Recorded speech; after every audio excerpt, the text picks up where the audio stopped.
Olá, queridos amigos, queridas amigas. Que a graça e a paz de Jesus esteja com cada um dos amigos.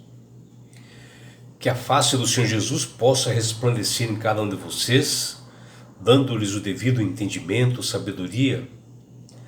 E que todos tenham um dia assim prazeroso e deleitoso ao lado do Criador do Universo. Vamos estudar a lição? E hoje, sábado 10 de maio de 2025, inicia-se uma nova lição, que é a lição de número 7, que ela tem como título Fundamentos Proféticos. Essa palavra, fundamentos proféticos, ela se refere a princípios adotados pelos verdadeiros cristãos para sustentar a sua fé, a sua crença, onde ela está firmada as profecias que pessoas santas e consagradas a Deus receberam e confirmaram que todas as coisas foram criadas por Deus, fundamentada no caráter justo do Criador, onde profetas como Ezequiel, Isaías e João, eles tiveram essa oportunidade de ter uma visão e estar realmente enxergar a glória de Deus no tabernáculo celestial, onde eles viram o trono de Deus. Mas isso foi realmente poucos casos que mostram que profetas tiveram essa oportunidade, porque nós, como pecadores, diante de um Deus glorioso, nós não temos essa possibilidade de estarmos assim face a face com o Senhor, porque senão nós seremos consumidos pelo poder de Deus. Então existe uma barreira entre nós, seres humanos, e Deus. E a lição dessa semana, que é justamente essa lição aqui, fundamentos proféticos, que nós podemos ver aqui, fundamentos proféticos, justamente mostra isto, que existe uma barreira entre os seres humanos e Deus, porque aqui está representado um tabernáculo terreno, um templo, onde os fiéis, os santos, eles oravam para Deus e faziam-se incenso para que a fumaça alcançasse os céus, alcançasse até Deus. Porém, poucas pessoas que conseguiram realmente estar face a face com o Senhor, e uma dessas foi esses profetas que eu mencionei.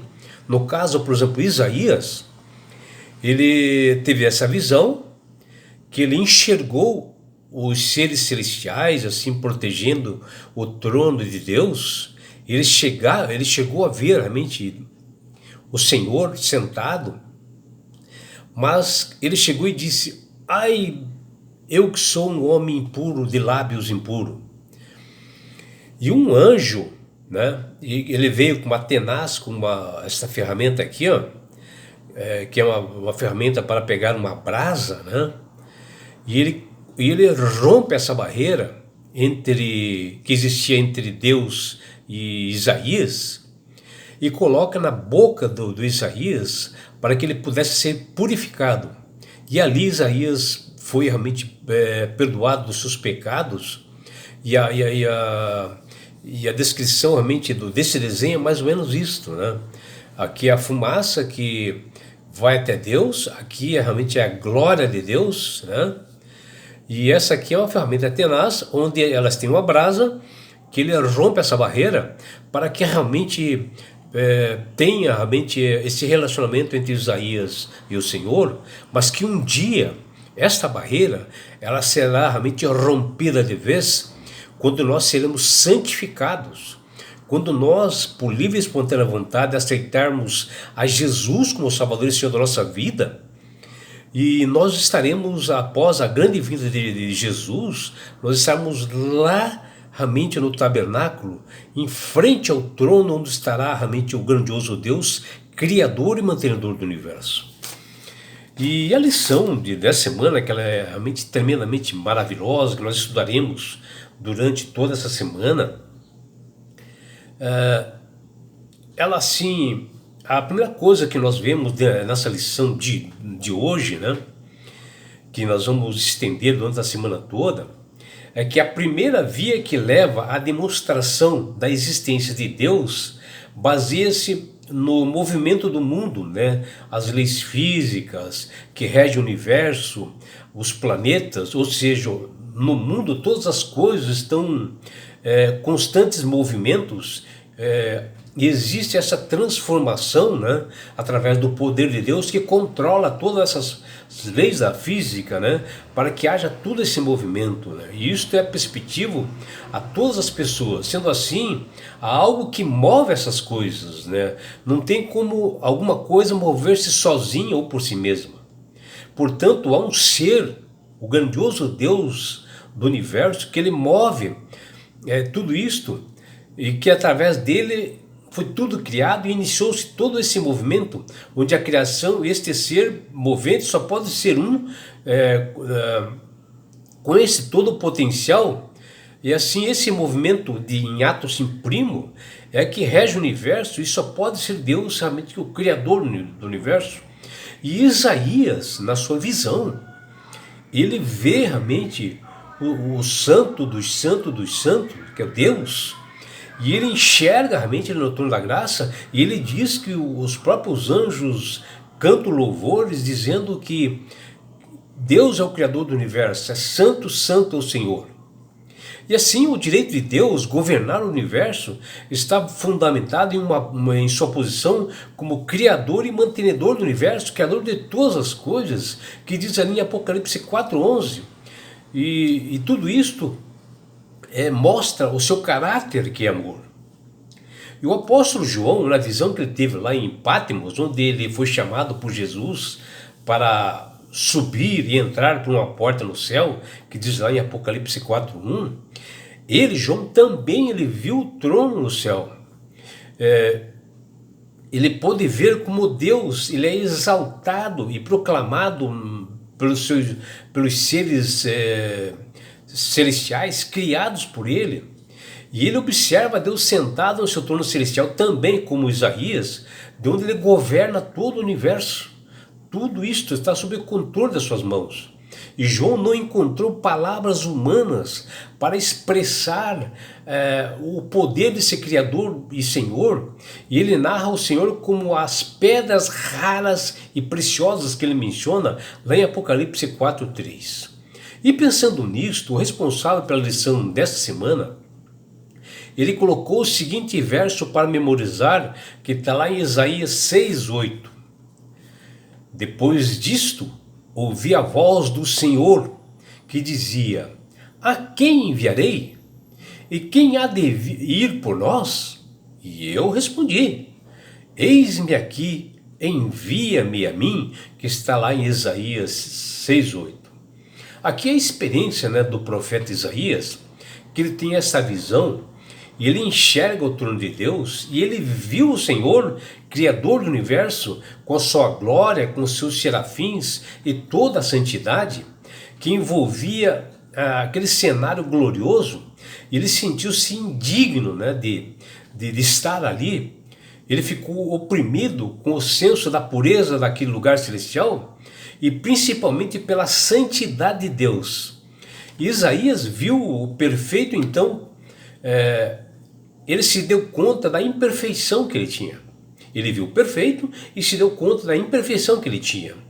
E só quando nós olhamos para o céu, para o lugar santo dos santos, é que nós enxergamos a nossa real situação de pecador e quanto nós somos frágeis e que nós não temos condições alguma de estar na presença de Deus face a face. E nós hoje também podemos adentrar o tabernáculo celestial, ver o trono da graça, como os profetas, no caso Isaías, Ezequiel e João, tiveram essa oportunidade. Quando nós tivermos realmente e fomos consagrados, como diariamente nós buscarmos essa santidade, né, num culto racional, buscando realmente ser batizados pelo poder do Espírito Santo, nós teremos essa condição de adentrar realmente ao trono da graça no céu e ver o Senhor. Quando nós nos santificarmos, e ao descobrir o caráter justo do Senhor, nós começamos a entender como e por que os pecadores estão destituídos da glória de Deus, que o apóstolo Paulo fala lá em Romanos 3:23. Porém nós somos justificados, declarados inocentes, e nós recebemos o perdão por Cristo que morreu na cruz e pagou a nossa dívida. E nessa semana nós refletiremos com estudos diários sobre o significado de que Deus, Ele é o fundamento de tudo, pois Ele é o Criador de todas as coisas. E muitos profetas como Isaías, Ezequiel e João tiveram visões do trono de Deus e viram seres celestiais cantando, falando esta verdade, pois Ele é a causa de tudo, sustenta todas as coisas criadas por Ele. E assim os profetas puderam ver a sala do trono de Deus, puderam ver o trono de Deus, puderam ver Deus sentado naquele trono e viram realmente os 4 querubins protegendo realmente o Senhor. A raça humana também pode se relacionar com esse Criador Santo e Divino. Deus tem um plano de restaurar toda a humanidade, não apenas nós como pessoas, mas como um povo, uma nação eleita, para que mais uma vez nós possamos revelar a sua glória ao restante da criação para as demais pessoas. Ao estudarmos as Sagradas Escrituras, nós encontramos caminhos assim, pistas né, bastantes corretas e perfeitas, que nos dá entendimento e sabedoria para nós compreendermos e apreciarmos o grande chamado de Deus, que Ele estendeu a todos nós a salvação por amor. Mesmo que nós sejamos pecadores, Ele pretende nos transformar, nos modificar, fazer de nós novas criaturas e assim sermos perdoados e redimidos. E estaremos em frente a Ele nesse trono da graça nas mansões celestiais.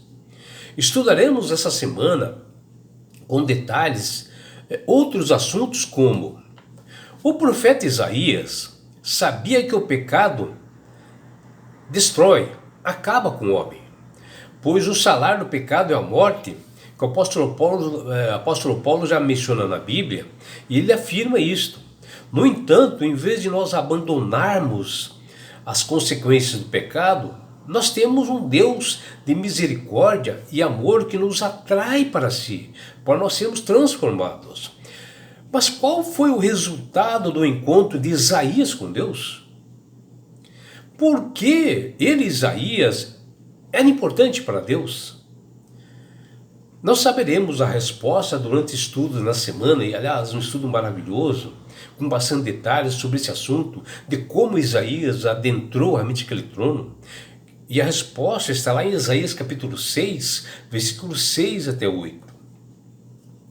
Quando a Bíblia menciona nas visões dos profetas, eles veem ali em querubins, anjos, no trono de Deus. Lá no Éden, quando Adão e Eva foram expulsos ali perto do portão, Deus estabeleceu ali 2 querubins e uma espada flamejante ali na porta do Éden, fechando ali a entrada. Mas qual era a tarefa dos querubins? E por que isto, né? Porque ali aconteceu quando Adão e Eva foram expulsos. Eles fecharam, Deus fechou realmente a entrada do Éden e colocou anjos para proteger ali. E a resposta que nós veremos, ela está ali em Gênesis capítulo 3, versículos 21 até 24, que estudaremos essa semana.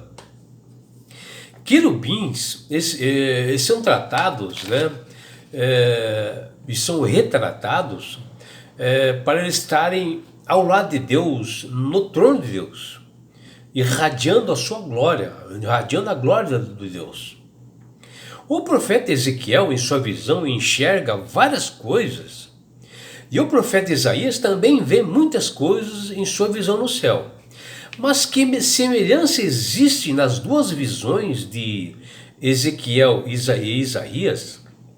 A resposta nós daremos nessa semana, que está lá em Ezequiel capítulo 1, versículos 4 até 14, que está lá em Isaías capítulo 6, versículo de 1 a 6, e também está em Apocalipse capítulo 4, versículo 1 a 11.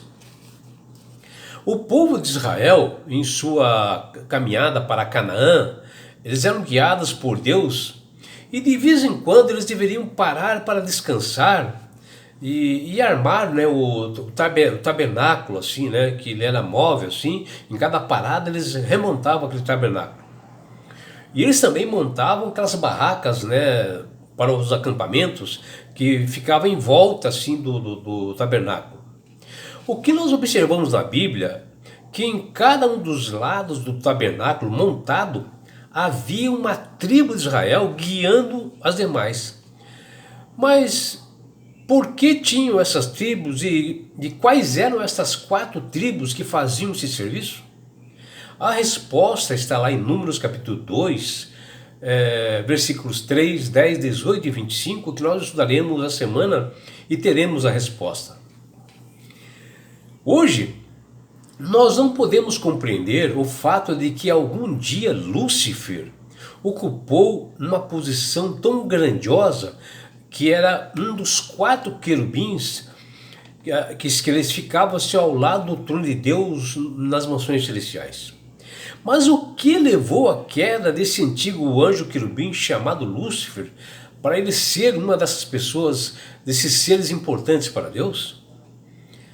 A resposta está lá em Ezequiel capítulo 28, versículos 11 até 17, Isaías capítulo 14, versículos 12 até 14 e Apocalipse 14, versículos 1 até 12. E é por isso, meu amigo, minha amiga, que Deus tem falado com todas as pessoas para aceitarem a Jesus como Salvador e Senhor. Porque quando você aceita Jesus como Salvador e Senhor com sinceridade, obedecendo seus estatutos e mandamentos, você passa a ser uma pessoa sábia de entendimento e sabe manusear bem as Escrituras. E com isto, Deus, quando vê você na sinceridade aceitando Jesus como Salvador e Senhor, Ele dará um grande presente para cada um de nós que chama-se salvação. E com isto, na grande volta de Jesus a este mundo, Ele, Jesus, elevará você, seus filhos, sua família, seus amigos e todos nós, sabe para onde? Para as mansões celestiais. Um lugar, meu amigo, minha amiga, onde lá não haverá mais morte, mais dores, mais aflições, mais perseguições. Você estará no céu. Você terá um momento assim de alegria, de festa, porque haverá a grande bodas do Cordeiro, o casamento do noivo Jesus e a sua igreja, que somos nós, numa grande festa. E você terá, meu amigo, minha amiga, a oportunidade de estar assim, ó, face a face com Jesus. Já imaginou? E sabe por que Deus quer fazer isto com você, meu amigo, com você, minha amiga? Porque Jesus te ama. Abraços do seu amigo João Carlos Amorim.